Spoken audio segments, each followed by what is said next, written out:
दृढ़ पिंड के बारे में अध्ययन करेंगे। सर्वप्रथम हम देखेंगे यहाँ पर कि दृढ़ पिंड से क्या तात्पर्य है। दृढ़ पिंड ऐसी वस्तुओं को कहेंगे, उन वस्तुओं को दृढ़ पिंड कहा जाएगा जिन पर बाह्य बल लगाने पर उन वस्तुओं के आकार या आयतन में कोई परिवर्तन नहीं होता। अर्थात दृढ़ पिंड ऐसी वस्तु जिन पर बाह्य बल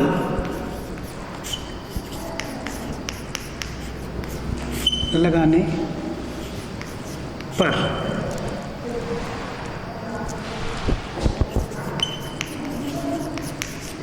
आकार या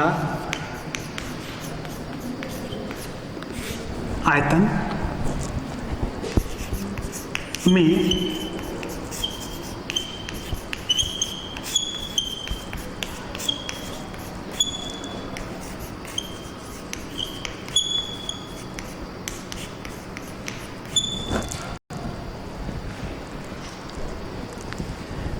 ऐसी वस्तुएं जिन पर बाह्य बल लगाए जाने पर उन वस्तुओं के आकार में या उन वस्तुओं के आयतन में कोई परिवर्तन नहीं होता। दृढ़ पिंड जो है वह दृढ़ पिंड अनेक कणों का समूह होता है।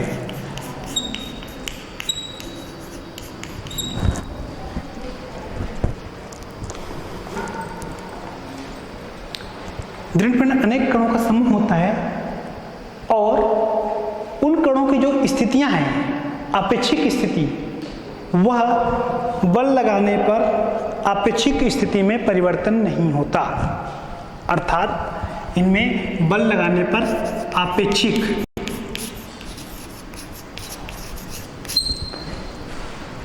दृढ़ पिंड अनेक कणों का समूह होता है जिनकी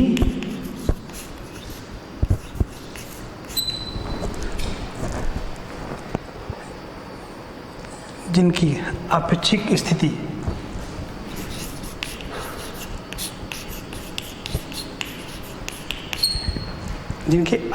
स्थिति में कोई परिवर्तन नहीं होता।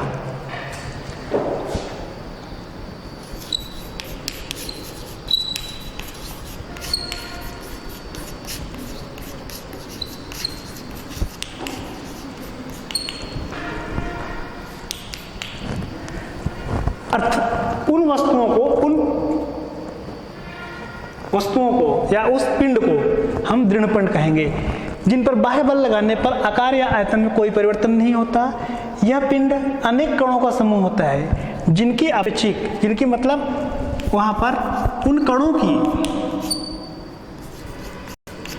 अर्थात उन कणों की आपेक्षिक स्थिति में कोई परिवर्तन नहीं होता। उनके किन्हीं भी दो कणों के बीच की जो दूरी है वह दूरी अपरिवर्तित रहती है। ऐसे पिंड को कहा जाता है दृढ़ पिंड। गति के दौरान दृढ़ पिंड के आकार या आयतन में कोई परिवर्तन नहीं होता। जब कोई दृढ़ पिंड गतिमान होता है,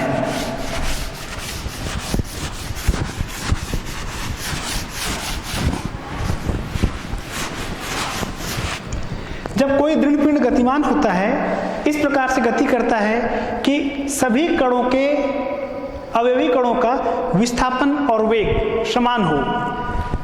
अर्थात अवयवी कणों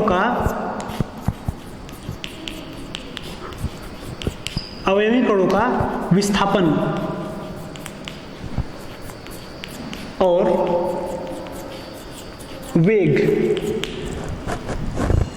यदि किसी दृढ़ पिंड के अवयवी कणों का विस्थापन और वेग समान है,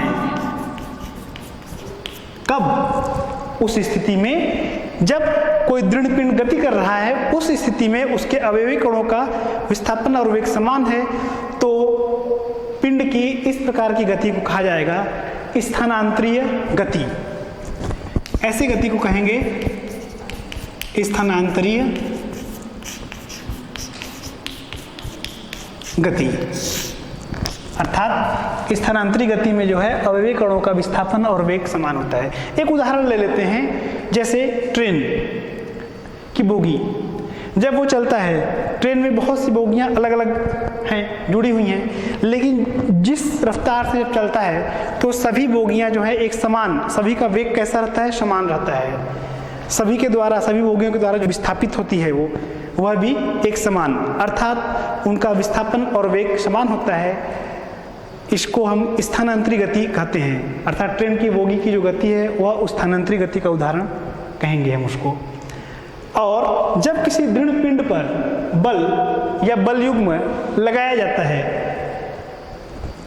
और उस बल युग्म के प्रभाव से वह पिंड स्वयं में से होकर के जाने वाली अक्ष के परितः,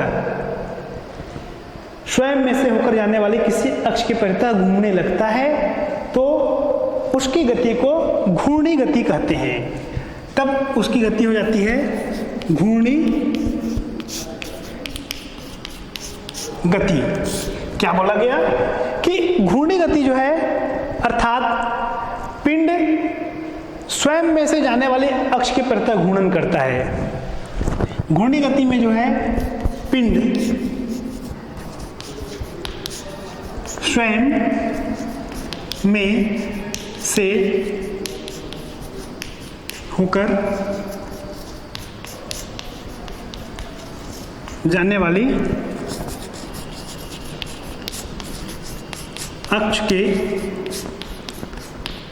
परितः गति करता है। कोई पिंड है और उसमें से होकर के अक्ष गुजरा है, उस अक्ष के परितः वो गति करता है तो उसको हम कहेंगे घूर्णी गति। और यदि अक्ष बाहर है, यदि अक्ष उसके बाहर है, तब उस समय जो गति रहेगी वह गति कहलाएगी वृत्तीय गति। यहाँ पर हम जो अक्ष की बात कर रहे हैं तो अक्ष जो है वह अक्ष को हम उस अक्ष को घूर्णन अक्ष से परिभाषित करेंगे। अर्थात ऐसा कहेंगे कि कोई वस्तु यदि घूर्णन करता है और वह घूर्णन अक्ष जो है स्वयं उस वस्तु में है, उस पिंड के अंदर है, तब उसकी गति को हम घूर्णी गति कहेंगे।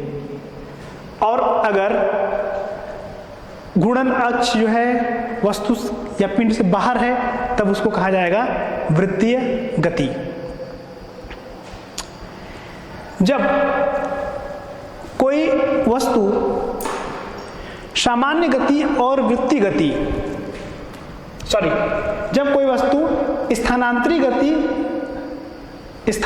गति और घूर्णी गति दोनों करता है। क्या बोले कि जब कोई वस्तु या पिंड स्थानांतरीय गति और घूर्णी गति दोनों शासित करता है तो उसकी गति को हम कहेंगे सामान्य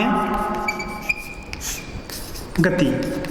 अर्थात सामान्य गति क्या हो गया, तो सामान्य गति में मतलब कि वस्तु का स्थान एक स्थान से दूसरे स्थान स्थानांतरित भी होता है, साथ ही साथ उसके जो उस पिंड या वस्तु के जो अवयवी कण हैं, भाग हैं, वह घूर्णी गति भी करते हैं। एक उदाहरण साइकिल, जैसे साइकिल चलाते हैं जब, तो उसकी गति को हम सामान्य गति कहेंगे। उसमें स्थानांतरित गति भी होता है और पहिया जो है एक्सिल अक्ष के परितः घूर्णी गति भी करता है। तो यहाँ पर कुछ मुख्य बातें आ जाती हैं घूर्णी गति से संबंधित। दृढ़ पिंड के लिए, दृढ़ पिंड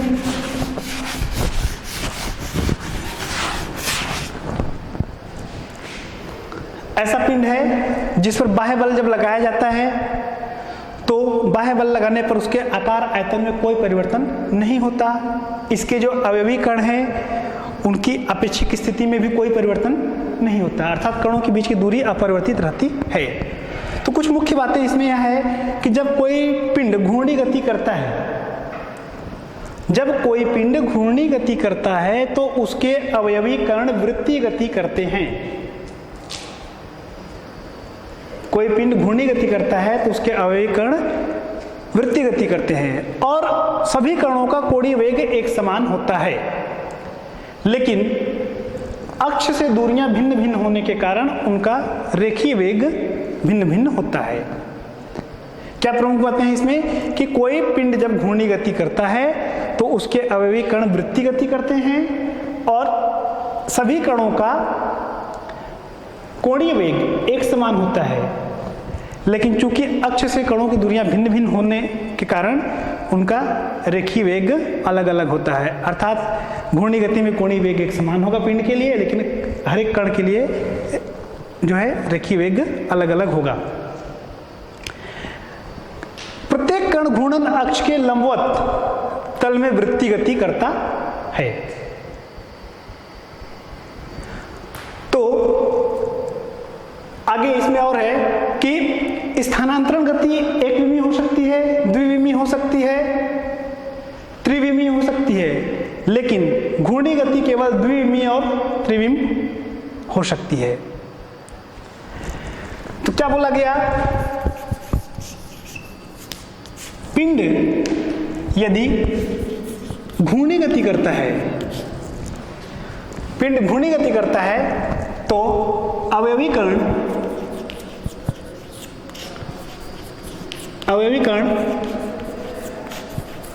वृत्तीय गति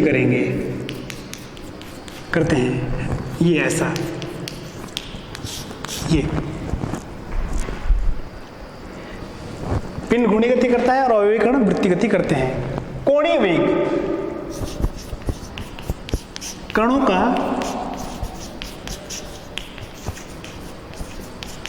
कोणीय वेग अर्थात ओमेगा एक समान होता है। कण का कोणीय वेग एक समान होता है, लेकिन रेखीय वेग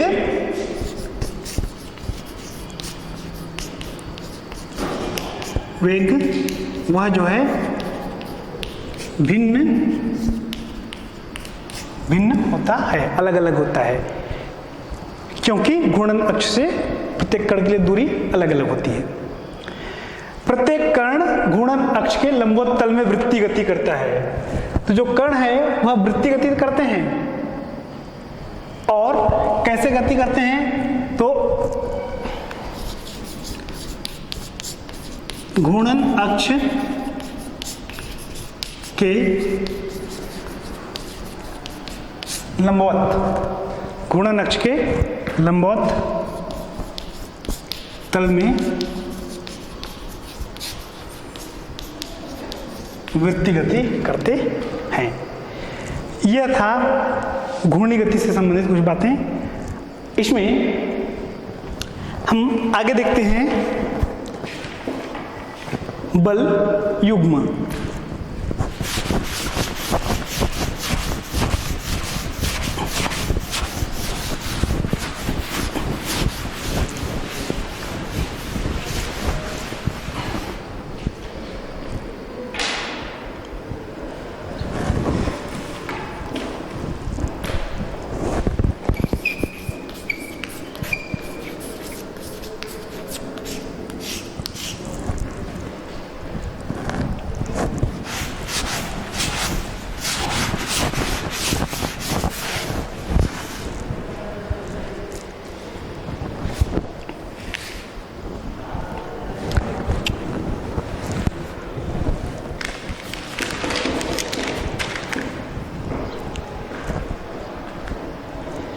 बल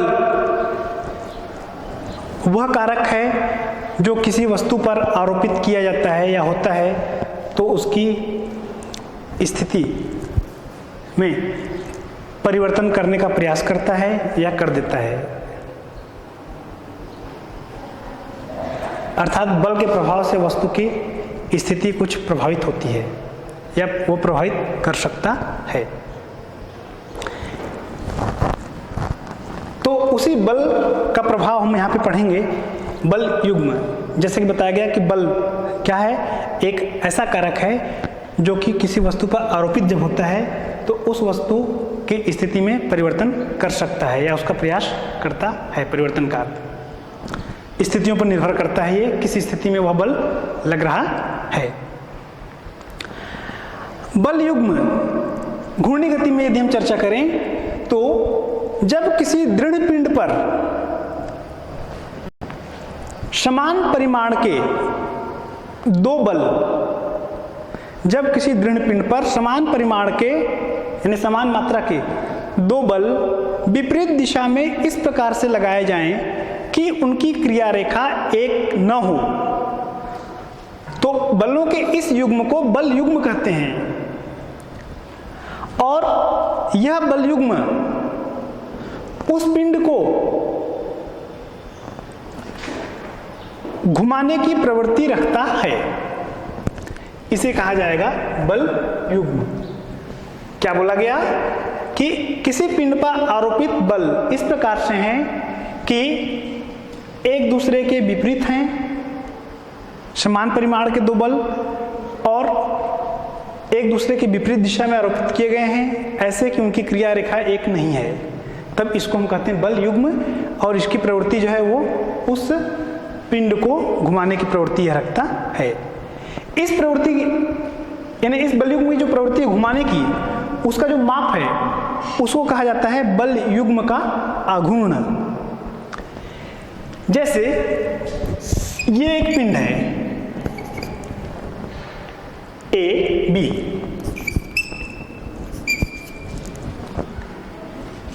यहां पर हम ले लेते हैं ये अक्ष ओ,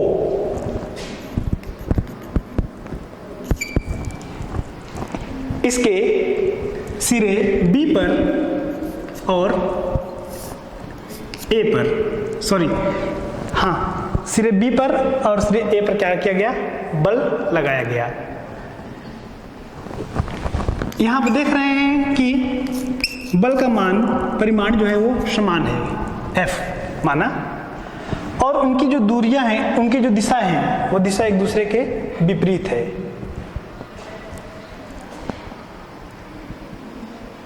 तब इस बल युग्म में यहां पर जो दो बल लगाए गए हैं, इन बलों में से एक बल और उनकी क्रिया रेखाओं के बीच की लंबवत दूरी के गुणनफल को उस बल युग्म का आघूर्ण कहेंगे। अर्थात बल युग्म का आघूर्ण बराबर, बल युग्म का आघूर्ण बराबर यहां पर हो जाएगा एक बल गुणा दोनों बलों की क्रिया रेखाओं के बीच की लंबवत दूरी, दोनों बलों की क्रिया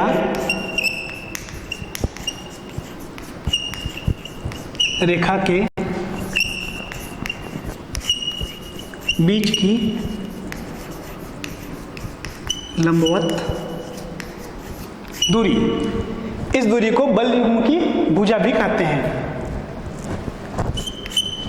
इनका इस बल और इस दूरी के गुणनफल को कहा जाएगा बल युग्म का आघूर्ण।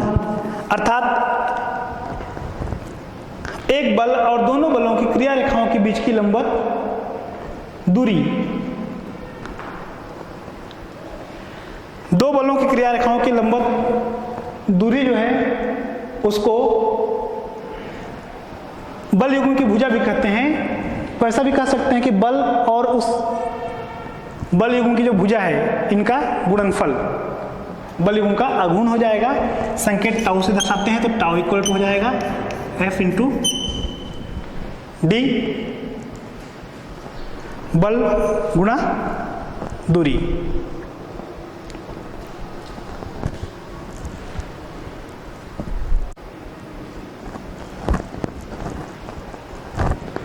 तो यहां पर यह सूत्र है टाउ का मान। इस सूत्र से यहां पर F यह हो गया इनके बीच की लंबवत दूरी।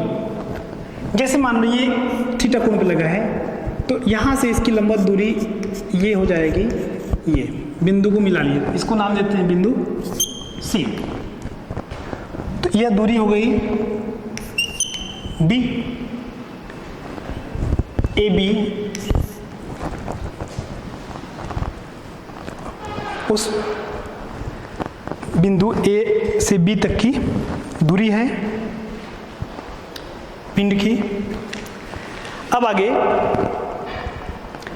इसमें मात्रक देखेंगे तो यहाँ पर F मतलब बल, D मतलब इस रूप में दूरी का मात्रक, तो बल का मात्रक हो जाएगा न्यूटन और इस दूरी का मात्रक हो जाएगा मीटर। यह हो गया इसका मात्रक। विमीय सूत्र,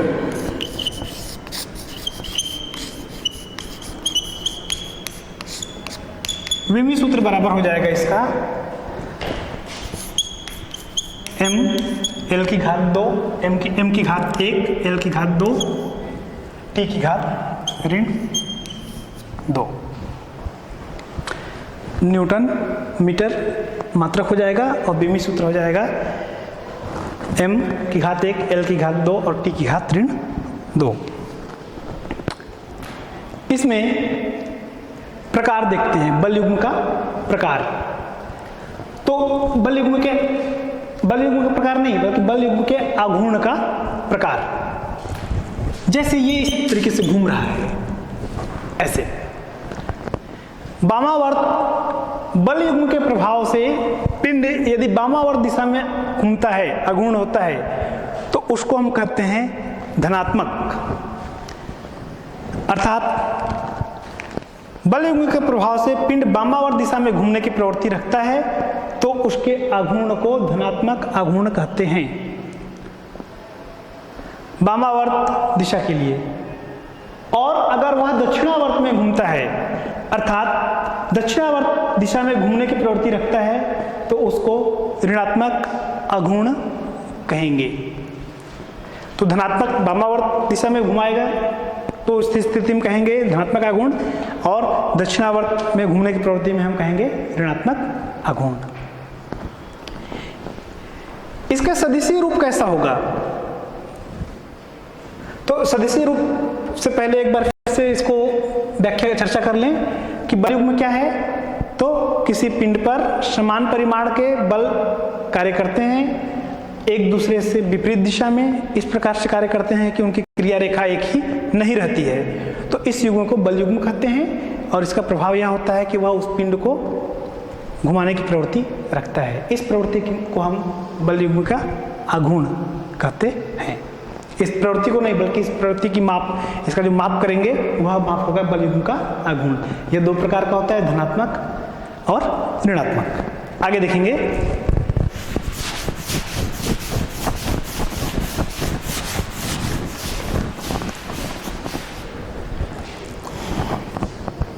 बल युग्म का आघूर्ण यहां पर मानते हैं इस चित्र से BAC माना कोण BAC बराबर थीटा। तब सूत्र के अनुसार अभी जो सूत्र बताया गया है कि आघूर्ण बराबर एक बल गुना दोनों बलों की क्रिया रेखा के बीच की लंबवत दूरी, अर्थात टाउ बल युग्म का आघूर्ण हो गया। और बल युग्म का आघूर्ण टाउ का मान बराबर कोई भी एक बल, F ले लिए, कोई भी एक F गुना इनके बीच की लंबवत दूरी। तो यहां पर ये लंबवत दूरी है, ये BC। अब त्रिभुज BAC में देखते हैं, इसमें क्या साइन थीटा इक्वल टू त्रिभुज ABC में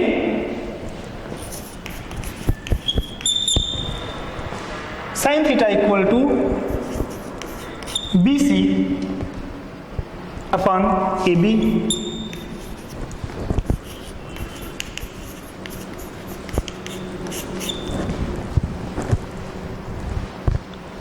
sine theta equal to BC upon AB या BC equal to AB sine theta.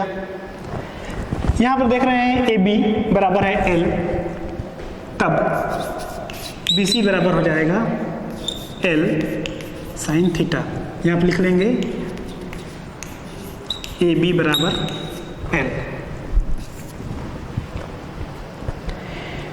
इस मान को यहां पर रखें, किस समीकरण में? समीकरण tau equal to F into B C में। इसको समीकरण 1 ले लेते हैं, तो उस समीकरण 1 में समीकरण 1 में BC का मान रखने पर आ जाएगा tau equal to F into L sine theta, या ऐसा कहें F L sine theta equal to tau. Tau equal to आ गया एफ एल साइन थीटा। इसको सदिश रूप में यदि लिखें हम, क्योंकि यहाँ पर ये दोनों सदिश राशियाँ हैं और ये साइन, तो इसका सदिश रूप में कैसे आ जाएगा? टाउ इक्वल टू, अर्थात बल युग्म के आघूर्ण का मान बराबर दोनों सदिश F और L का सदिश गुणन, L क्रॉस F, ये आया। तो क्या आया? Tau equal to L cross F, अर्थात सदिश रूप में बल युग्म के आघूर्ण का मान L और F के सदिश गुणन के बराबर होता है। बल युग्म के आघूर्ण को यहां पर परिभाषित किया गया।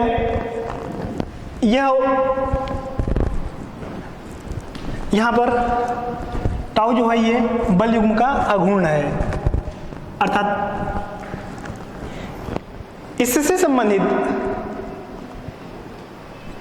दैनिक जीवन के कुछ उदाहरण हम चर्चा करते हैं। तो उससे पहले ये जो व्यंजक आपने देखा, यह व्यंजक किसका था? यह व्यंजक था बल युग्म के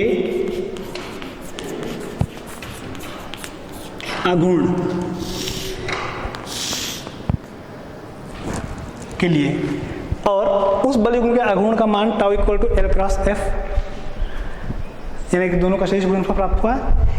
कुछ उदाहरण देखते हैं दैनिक जीवन में। जैसे साइकिल हम चलाते हैं, अब साइकिल चलाते समय उसकी हैंडल, मान लीजिए ये हैंडल वाली पोजीशन है, उसमें बल लगाते हैं। एक बल एक हाथ से आगे की ओर तो दूसरे हाथ से इधर, दोनों बल में बल जो है एक दूसरे के विपरीत दिशा में रहते हैं। इसका प्रभाव क्या होता है कि वह साइकिल का हैंडल जो है वो मुड़ जाता है।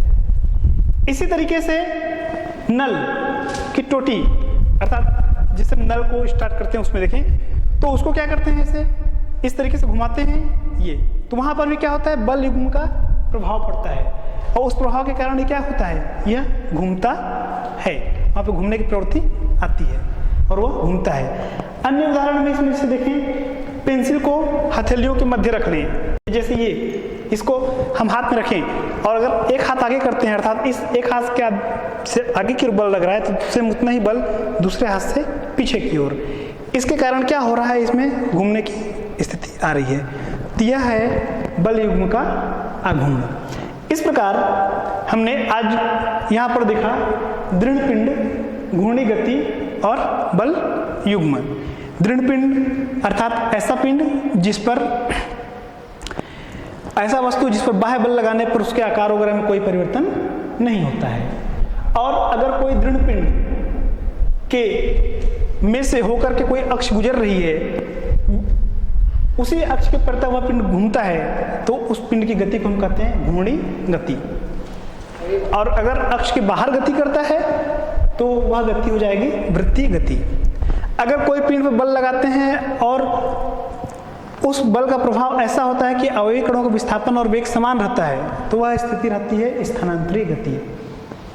किसी पिंड के लिए स्थानांतरी गति और घूर्णी गति, स्थानांतरी गति और घूर्णी गति दोनों है अगर, तो उस गति हम सामान्य गति कहते हैं।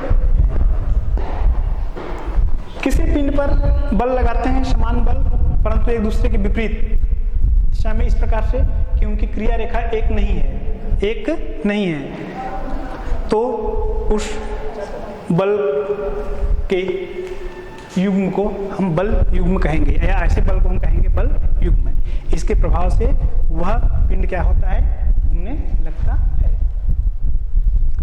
बल युग्म का आघूर्ण जो बताया गया था, तो यही पारिभाषिक या ऐसा कहें सूत्र के रूप में, तो दोनों बलों में से कोई भी एक बल और उनकी क्रिया रेखाओं के बीच की लंबवत दूरी का गुणनफल कहलाएगा उस बल युग्म का आघूर्ण। जैसे इस स्थिति में देखते हैं तो यहाँ पर बल F लगा, इस बिंदु A पर भी बल F लगा, तो इनके बीच की लंबवत दूरी यदि D है तो tau equal to F into ये लंबवत दूरी जो BC है, ये मान BC रख लिए और ये सूत्र आया। सामान्य सूत्र देखें तो ये आ जाएगा F इंटू डी, इसका मात्रक हो जाएगा बल युग्म के आघूर्ण का न्यूटन मीटर। बीमी सूत्र m l स्क्वायर अर्थात m की घात 1, l की घात 2 और t की घात ऋण 2।